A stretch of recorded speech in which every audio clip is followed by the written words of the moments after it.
Je m'appelle Grabé et je suis né dans une communauté amish où la foi était notre fondement et où la vie était simple. Je n'ai jamais remis en question mes croyances, ni imaginé que ma compréhension du salut serait remise en question. Mais par une froide matinée, toute mon existence a changé en un instant. Un instant, je conduisais mon buggy sur un chemin de terre familier, et l'instant d'après, je planais au-dessus de mon propre corps sans vie. Que s'est-il passé pendant ces moments-là? Ce que j'ai vu et entendu dépassait tout ce que j'aurais pu imaginer. Maintenant, je dois partager cette vérité avec le monde. Ce matin-là était comme les autres. Le soleil était à peine levé et l'air frais sentait la terre fraîche et le foin humide. J'ai attelé mon cheval, Samuel, et je me suis préparé pour un voyage de routine en ville. Ma femme, Myriam, m'avait demandé de récupérer des fournitures et j'avais prévu de m'arrêter à la ferme d'un voisin pour aider à réparer une clôture cassée avant de rentrer chez moi. C'était une journée paisible, calme à l'exception du bruit rythmé des sabots du cheval sur le chemin de terre. Les routes étaient pour la plupart vides alors que je suivais le chemin habituel. Mes pensées ont dérivé vers les écritures que j'avais lues la nuit précédente, des mots sur la foi et l'obéissance. J'ai toujours cru que suivre l'UNG, le mode de vie de notre communauté, était la clé du salut. Mais en y réfléchissant, quelque chose a bougé en moi, un malaise que je ne parvenais pas à situer. J'ai tourné sur la route principale, où quelques voitures passaient au loin. On nous a appris à rester à l'écart du monde anglais, mais nous partagions toujours les routes avec eux. J'ai maintenu Samuel stable, surveillant attentivement la route devant moi. J'avais emprunté cette route une centaine de fois auparavant, sans jamais me sentir en danger. Puis, en un instant, tout a changé. Un camion, plus gros que tout ce que j'avais jamais vu de près, se dirigeait à toute vitesse vers l'intersection. J'avais la priorité, mais j'ai immédiatement compris qu'il ne s'arrêterait pas. Nous n'avions pas le temps de réagir. Le son était assourdissant. Le camion a heurté mon buggy avec une force inimaginable, brisant le bois et faisant se cabrer Samuel de terreur. Je me sentis projeté, mon corps se tordant dans les airs avant de heurter le sol dur. Et puis, silence. Au début, je pensais que j'étais toujours allongé là, mais en baissant les yeux, j'ai vu quelque chose qui n'avait aucun sens. Mon corps, mou et sans vie, était effondré près de l'épave. La voix de Myriam n'était pas là pour me réconforter, aucune main familière ne me soulevait. Au lieu de cela, j'ai flotté au-dessus de tout, en apesanteur, observant la scène en dessous comme un observateur lointain. Quelque chose s'était produit, quelque chose d'anormal. Et puis je l'ai ressenti. Une force, chaleureuse et vivante, qui me tire vers le haut. La douleur, la peur, tout a disparu. J'allais vers quelque chose de plus grand, quelque chose au-delà de tout ce que j'avais jamais connu. Je suis né dans une famille amish, le 6e de 9 enfants, dans une communauté tranquille où la foi et le travail acharné guidaient chaque aspect de la vie. Nous vivions selon l'UNG, les règles strictes mais constantes qui séparaient notre monde des distractions de la société moderne. L'électricité, les voitures et même les photographies étaient des choses du monde anglais ou des tentations qui éloignaient les gens de la volonté de Dieu. Dès que j'ai pu marcher, j'ai travaillé aux côtés de mon père dans les champs, apprenant la valeur d'un travail honnête. Nous nous levions avant le soleil, traitions les vaches et nous occupions des cultures. Le soir, nous nous sommes réunis autour de la table, les mains calleuses mais le moral plein. La prière était constante, intégrée à chaque instant de notre journée. Nous ne nous sommes pas posé de questions. Nous avons obéi. Dans notre communauté, la foi n'était pas évoquée par de grands gestes. Cela a été vécu. Nous croyons que pour être proches de Dieu, nous devons suivre ses commandements avec discipline. Nous ne recherchions pas de réconfort ni d'attention. L'humilité était notre voie, et tout ce qui en dehors la fierté, l'ambition, les désirs personnels étaient considérés comme une distraction du chemin du salut. Pourtant, quelque chose m'a toujours troublé. J'ai entendu des histoires d'Anglais, comment ils prêchaient le salut par la grâce seule, sans la discipline stricte que nous suivions. Cela n'avait aucun sens pour moi. Il est certain qu'une personne doit travailler pour obtenir sa place au paradis. Une vie d'obéissance devait signifier quelque chose. Comment quelqu'un peut-il espérer être sauvé simplement en croyant? Pourtant, j'ai mis ces pensées de côté. Je n'avais aucune raison de douter de ce qu'on m'avait appris. Ma famille était forte dans sa foi, et trop remettre les choses en question ne ferait qu'engendrer des ennuis. J'ai donc continué de la seule manière que je connaissais, vivre comme mon père avant moi, faisant confiance à l'UNG, croyant que mes bonnes œuvres me mèneraient à la vie éternelle. Mais c'était avant l'accident, avant que je rencontre Jésus, avant que j'apprenne la vérité. Ce matin-là, je n'avais aucune raison de m'attendre à quelque chose d'extraordinaire. Mes journées étaient prévisibles, remplies de routines simples. Pourtant, alors que je préparais le buggy, quelque chose me semblait différent. Samuel, mon cheval, était agité, déplaçant son poids avec inquiétude. J'ai murmuré une prière pour la sécurité, une habitude avant chaque voyage. J'étais à mi-chemin de la ville quand c'est arrivé. Un camion, circulant beaucoup trop vite, a grillé un feu rouge. J'ai à peine eu le temps de l'enregistrer avant que le monde n'explose dans un flou de bois éclaté et de métal écrasé. La douleur était vive, puis s'estompait, puis plus rien. J'avais toujours cru que la mort était quelque chose de lointain, quelque chose auquel je serais confronté après avoir vécu une vie longue et fidèle. Je ne m'attendais pas à en faire l'expérience ce jour-là. Un instant, j'étais dans mon buggy, le lendemain, je flottais au-dessus de tout. Je pouvais voir mon corps étendu dans la terre, mes vêtements déchirés, le sang s'accumulant sous moi. Mais je n'ai ressenti aucune douleur, aucune peur. Puis, la lumière est venue. Ce n'était pas seulement brillant, c'était vivant. Cela m'enveloppa, m'attirant vers quelque chose de plus grand que tout ce que j'avais jamais connu. Et puis, je l'ai vu. Je n'étais plus dans mon corps, mais j'existais toujours. C'était une prise de conscience étrange, qui semblait à la fois naturelle et impossible. En dessous de moi, j'ai vu l'épave de mon buggy, mon cheval qui se débattait et les gens qui couraient vers ma forme sans vie. Mais tout cela me semblait lointain, comme regarder une scène d'un autre monde, qui ne m'appartenait plus. Ensuite, tout s'est évanoui dans un silence étrange. Le ciel, la route, même les arbres lointains disparurent. Remplacé par un vide sans fin d'obscurité douce, ce n'était ni effrayant ni froid, mais immobilé en apesanteur. Je n'étais pas debout et je ne flottais pas non plus, je l'étais simplement. Il n'y avait ni temps, ni direction, juste un sentiment d'attente écrasant. J'ai essayé de réfléchir, de bouger, mais rien ne s'est passé. Je pouvais sentir une limite, comme si j'étais au bord de quelque chose de bien plus grand que moi. C'est à ce moment-là que j'ai réalisé que je n'étais ni complètement vivant ni vraiment mort. J'étais pris dans un endroit entre les mondes. Une présence soudaine m'entoura, douce mais puissante, contrairement à tout ce que j'avais jamais connu. Ce n'était pas une personne, mais il en était conscient.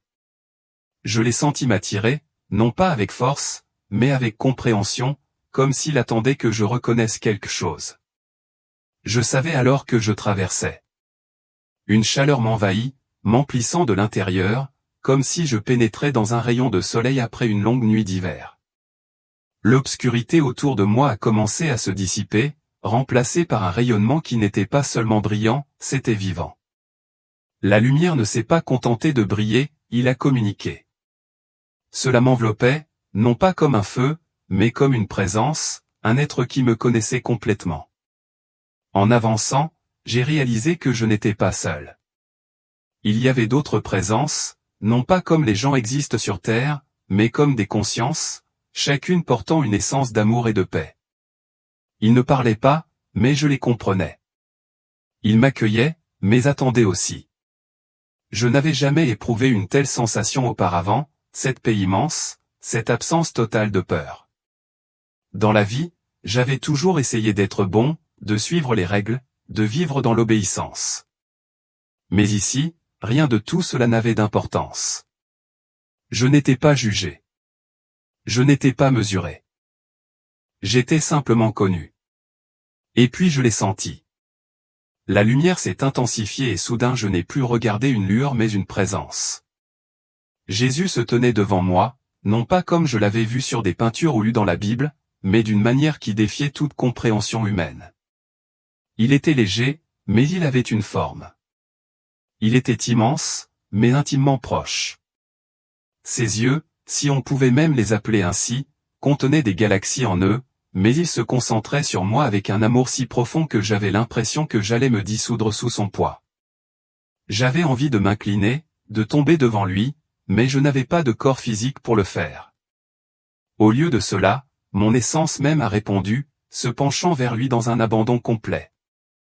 Quand Jésus parlait, ce n'était pas avec des mots mais avec connaissance.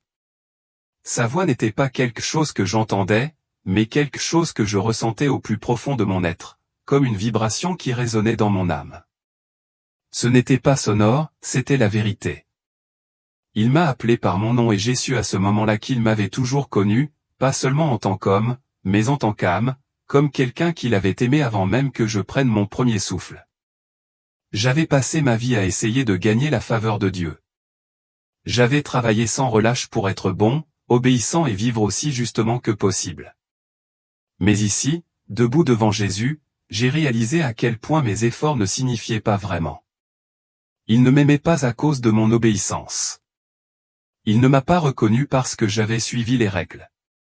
Il m'aimait simplement parce que j'étais à lui. J'avais envie de parler, de poser des questions, mais les réponses étaient déjà dans mon cœur. Il connaissait mes pensées avant que je puisse les formuler. Tu m'as toujours cherché, me disait sa présence, mais tu as cru que j'étais loin.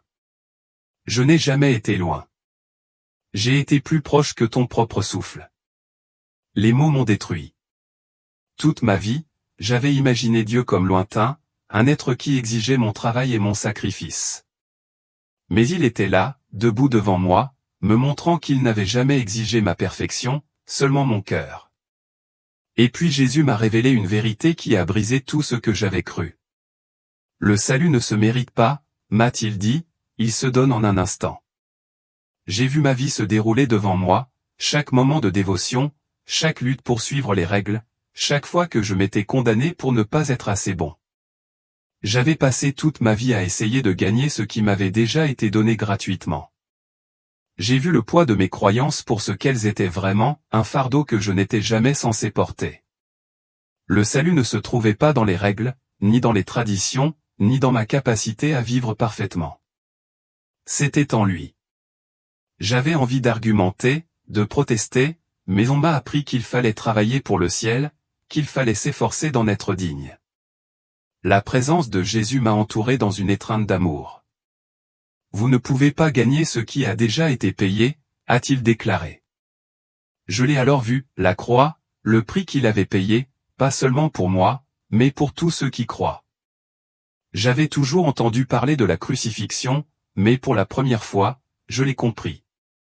Il était mort pour que je n'ai pas à lutter, pour que je n'ai pas à faire mes preuves. J'avais essayé de construire ma propre échelle vers le ciel alors que le pont était déjà construit. Des larmes, si j'avais eu un corps, auraient coulé de mes yeux. Comment avais-je pu le rater? Comment avais-je vécu toute ma vie en croyant que je devais travailler pour ce que Jésus avait déjà terminé? La vérité était choquante. Le salut ne dépendait pas de ce que j'avais fait, il s'agissait de qui il est. Et il attendait que je le voie depuis le début. Alors que je me tenais devant Jésus, j'ai senti un changement dans l'espace autour de moi. La lumière dorée qui l'entourait commença à bouger, formant quelque chose d'indescriptible, un livre, mais qui ne ressemblait à aucun livre que j'avais jamais vu auparavant. Il n'était pas lié par du papier ou de l'encre, mais par une énergie vivante, palpitante d'essence divine. J'ai tout de suite su de quoi il s'agissait, le livre de la vie. Dès l'instant où je l'ai compris, il s'est ouvert et j'ai vu ma vie se dérouler devant moi non pas comme un souvenir, mais comme un enregistrement éternel. Chaque action, chaque pensée, chaque moment de gentillesse et d'échec a été mis à nu. Sous mes yeux, ce n'était pas comme un jugement, et pourtant il n'y avait pas moyen de se cacher. Jésus ne me condamnait pas, mais me montrait simplement. Je me voyais comme une enfant, désireuse de plaire, mais ayant peur de sortir des sentiers battus. J'ai vu ma jeunesse, les moments où j'ai douté, les moments où j'ai essayé de prouver ma valeur à Dieu par un travail sans fin. J'ai vu des moments où j'avais été dur envers les autres, pensant que je faisais la bonne chose. Ensuite, j'ai vu quelque chose qui m'a brisé. J'ai vu les moments où Dieu m'avait manqué, même lorsqu'il était juste en face de moi. J'ai eu mal au cœur en réalisant. Combien de fois m'étais-je concentré sur les règles plutôt que sur l'amour? Combien de fois avais-je mesuré les gens par leur obéissance plutôt que par leur cœur?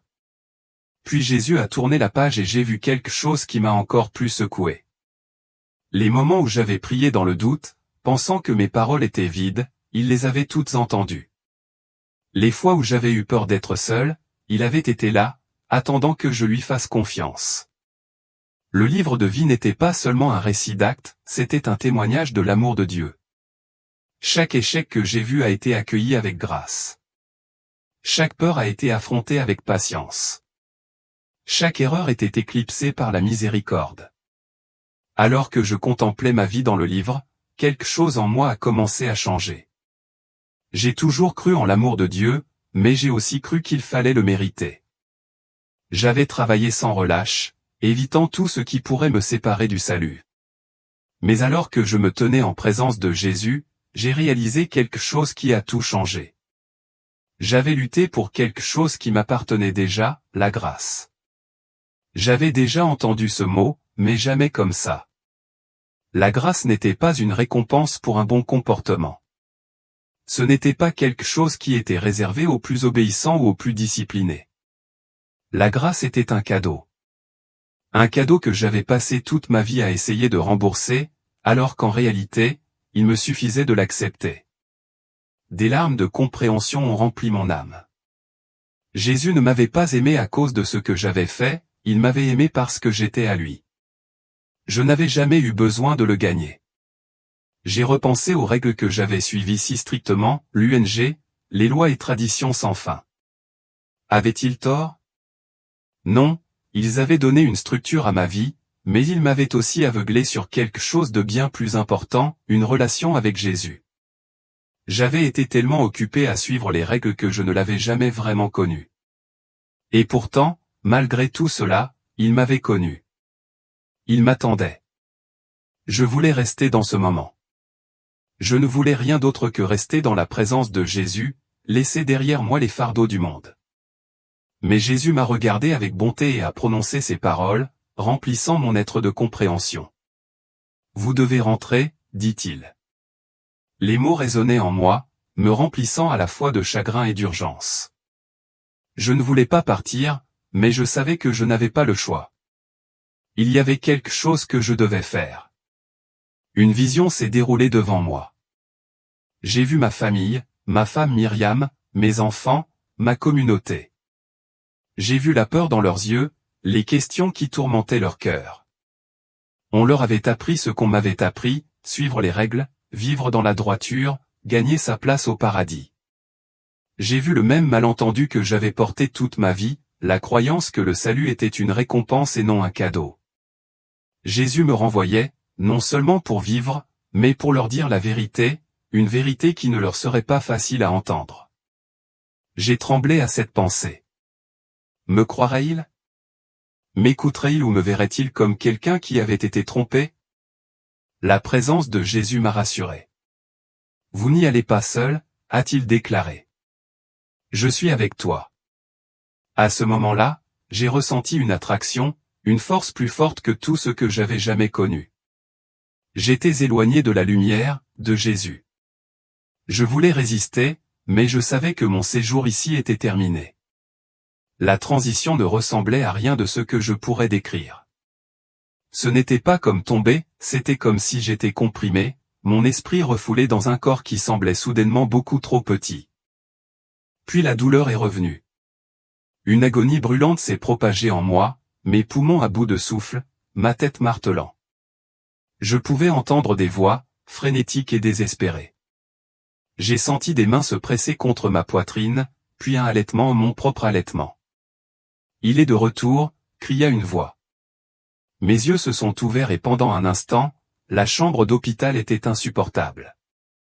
Les lumières artificielles, le bruit des machines, le poids de mon corps, tout cela me semblait étranger. J'étais vivant, mais je n'étais plus le même homme qui était parti. Les médecins et les infirmières étaient incrédules. J'étais parti, mon cœur s'était arrêté, mon corps sans vie, et pourtant j'étais là, je respirais, je parlais. Mais tandis que je regardais autour de moi, la seule chose qui me préoccupait était ce que j'avais vu, ce que j'avais appris et la vérité que je devais partager. Jésus m'avait donné une mission, et maintenant je devais la remplir. Après que mon corps est suffisamment guéri pour quitter l'hôpital, je suis rentré chez moi dans ma communauté amish. Mais je n'étais plus le même homme. Quelque chose avait changé en moi, quelque chose que je ne pouvais pas ignorer. La paix que j'avais ressentie en présence de Jésus est restée avec moi, tout comme la responsabilité qu'il m'avait confiée. Je devais partager la vérité. Au début, je n'en ai parlé qu'à ma femme Myriam. Elle écoutait attentivement, les mains tremblantes, tandis que je décrivais ce que j'avais vu. Je m'attendais à ce qu'elle soit sceptique, peut-être même craintive, mais au lieu de cela, elle a pleuré. Grabé, j'ai toujours pensé qu'il y avait quelque chose de plus, mais j'avais trop peur pour remettre en question. Ces paroles m'ont confirmé quelque chose. D'autres l'avaient également ressenti, le poids des règles, la peur de ne pas être à la hauteur, la conviction que le salut se méritait. Mais comment leur expliquer ce que Jésus m'avait montré? Comment pourrais-je leur dire que tout ce qu'on nous avait appris sur la façon d'œuvrer vers le ciel était incomplet? J'ai décidé de parler d'abord à notre évêque. C'était un homme que je respectais, quelqu'un que je suivais depuis des années. Mais quand je lui ai raconté mon histoire, son visage s'est assombri. Grabat, dit-il d'une voix ferme, ce sont des idées dangereuses. Le salut passe par l'obéissance. Tu as fait un rêve étrange, rien de plus. Je l'ai supplié. Mais je l'ai vu. Je me suis tenu devant Jésus lui-même. Il m'a dit que le salut vient par la grâce et non par les œuvres. L'évêque secoua la tête. Nous ne remettons pas en cause l'UNG. Nous obéissons. Les mots se sont répandus rapidement. Certains membres de la communauté ont murmuré à mon sujet avec inquiétude. D'autres en colère. Quelques-uns sont venus me voir en secret, me posant des questions, voulant en savoir plus. Mais les dirigeants m'ont prévenu. Si je continuais à en parler, je ne serais plus le bienvenu. J'avais un choix à faire. Pour la première fois de ma vie, j'étais confronté à une question que je n'avais jamais osé poser. Étais-je prêt à suivre Jésus, même si cela signifiait tout laisser derrière moi? La vie amiche était tout ce que j'avais jamais connu à la terre, le travail, la simplicité, c'était mon identité. Mais maintenant, j'ai réalisé que j'avais tradition confondue avec la foi, je m'étais consacré aux règles mais pas à une vraie relation avec Jésus. J'ai lutté avec cette décision, priant comme je ne l'avais jamais fait auparavant. Cette fois, je ne récitais pas des mots par habitude. Je parlais directement à Dieu, attendant une réponse. Et puis je me suis souvenu des paroles de Jésus, « Je suis avec toi ». Le choix est devenu clair. Je ne pouvais pas nier la vérité que Jésus m'avait montrée. Grèce, et je ne pouvais pas m'en détourner. Je me suis tenu devant la communauté une dernière fois. Je ne peux pas rester silencieux, leur ai-je dit. Jésus m'a sauvé, non pas à cause de mes œuvres, mais à cause de son amour. Il vous offre à tous ce même salut, non par des règles, mais par la foi. La réaction a été rapide. L'évêque a déclaré que je ne faisais plus partie de la communauté. Des amis que j'avais connus toute ma vie m'ont tourné le dos. Même mes propres frères ont refusé de me parler. Mais je n'avais pas peur. J'avais rencontré Jésus. J'avais été renvoyé dans ce but. Et même en m'éloignant de la seule maison que j'ai jamais connue, j'ai ressenti une paix que je ne pouvais pas expliquer. Maintenant, je partage mon histoire au-delà des murs de mon ancienne communauté. Ce n'est pas un chemin facile.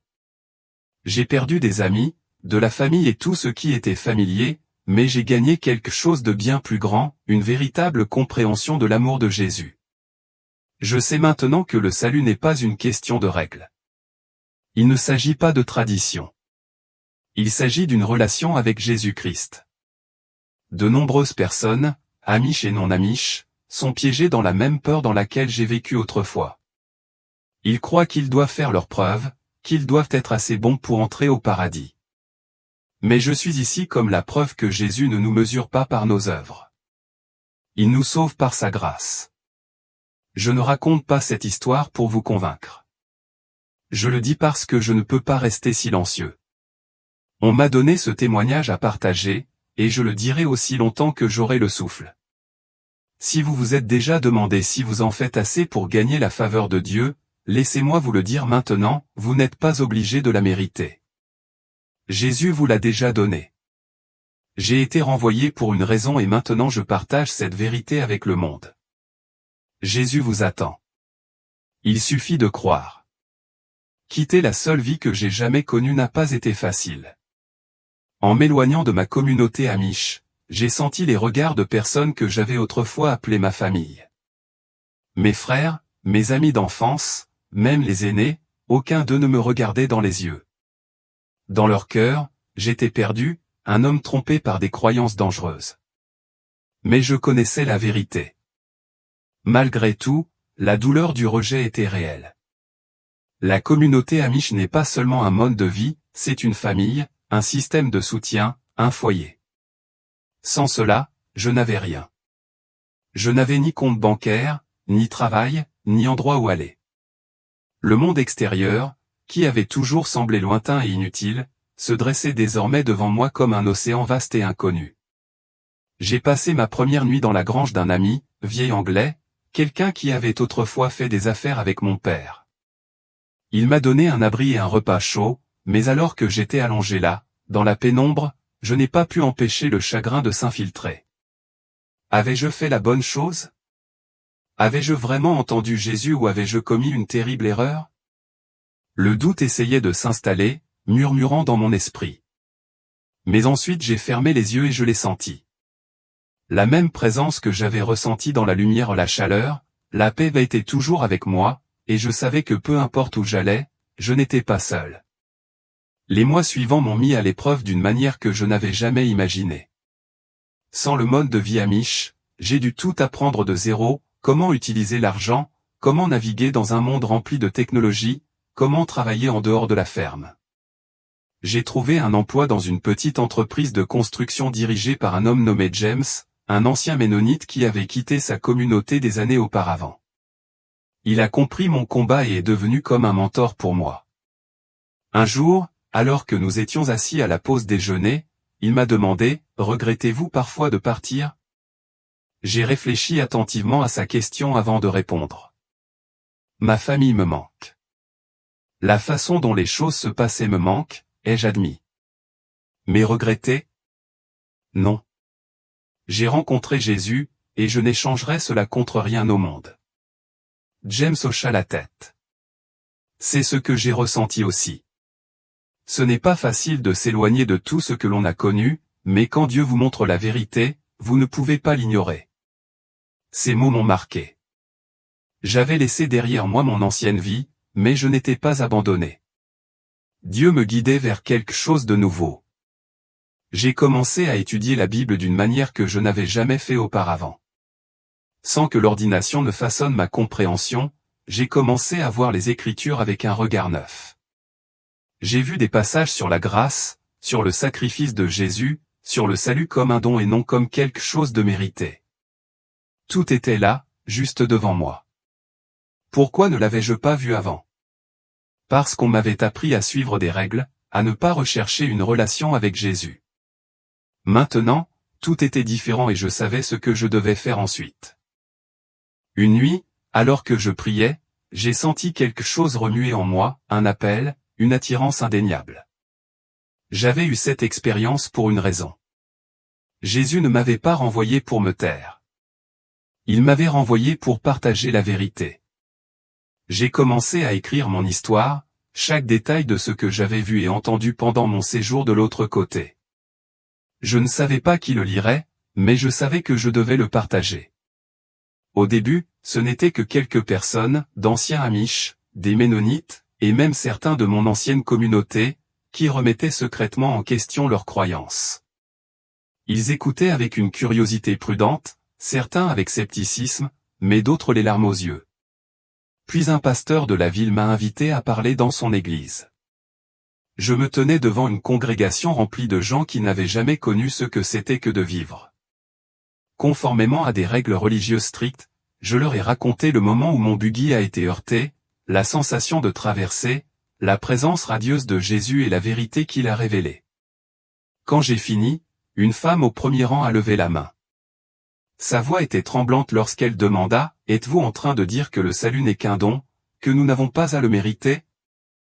Je l'ai regardée et j'ai vu dans ses yeux la même peur que j'avais autrefois portée dans mon cœur, la peur de ne pas être assez. « Non, dis-je doucement. Vous n'êtes pas obligé de le gagner. Jésus l'a déjà payé.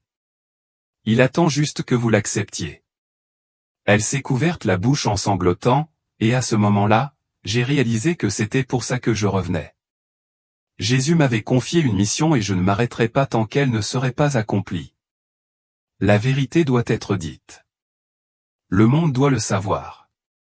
Au fur et à mesure que de plus en plus de gens entendaient mon histoire, j'ai commencé à recevoir des lettres, des courriels et même des visites de ceux qui avaient lutté contre les mêmes peurs que moi autrefois. Certains étaient amiches, remettant secrètement en question les croyances avec lesquelles ils avaient grandi. D'autres venaient d'horizons différents, des gens qui avaient passé toute leur vie à essayer d'être assez bons pour Dieu, pour ensuite avoir le sentiment d'échouer. J'ai compris leur douleur parce que je l'avais vécue. Une lettre m'a marqué. Cela venait d'un jeune homme nommé Samuel, un adolescent amiche qui avait entendu parler de mon histoire de la part de ceux qui étaient encore dans la communauté. Il a écrit dans une écriture soignée. Frère Grabé, je ne sais pas si c'est une erreur de ma part de vous écrire.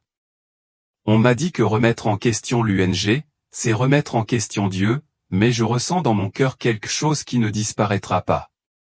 Je prie tous les jours. Je ne veux pas non plus perdre mon âme.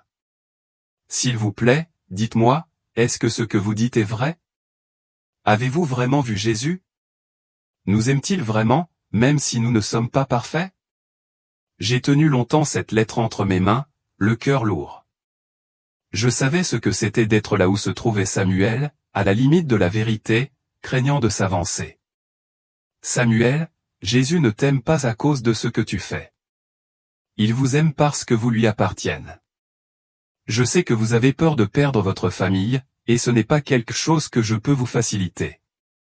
Mais je peux vous dire ceci, lorsque vous connaissez Jésus, lorsque vous le connaissez vraiment, vous ne serez jamais seul. Son amour suffit. Sa grâce suffit. Je n'ai pas cru cela pendant la majeure partie de ma vie, mais ensuite je me suis tenu devant lui. Je l'ai regardé dans les yeux et j'ai su. Je te le promets, Samuel, Jésus ne te demande pas d'être parfait. Il vous demande de lui faire confiance. J'ai envoyé la lettre, ne sachant pas si j'aurais à nouveau de ces nouvelles un jour. Les semaines passèrent, puis les mois. J'ai continué à voyager, j'ai continué à partager, mais je pensais souvent à Samuel et aux autres comme lui, ceux qui étaient pris au piège de la peur, trop effrayés pour découvrir la vérité. Puis, un jour, une autre lettre est arrivée. Frère Grabé, j'ai fait mon choix. Je suis parti. Je ne sais pas ce qui va arriver, mais je sais que Jésus est avec moi. Merci de m'avoir montré la vérité. Les larmes me remplirent les yeux en lisant ces mots. C'est pourquoi j'avais été renvoyé, pas seulement pour moi, mais pour tous ceux qui cherchaient la vérité. Tous ceux qui se sentaient piégés par le fardeau d'essayer d'être assez bons pour Dieu. La vérité doit être dite et je ne cesserai de la dire.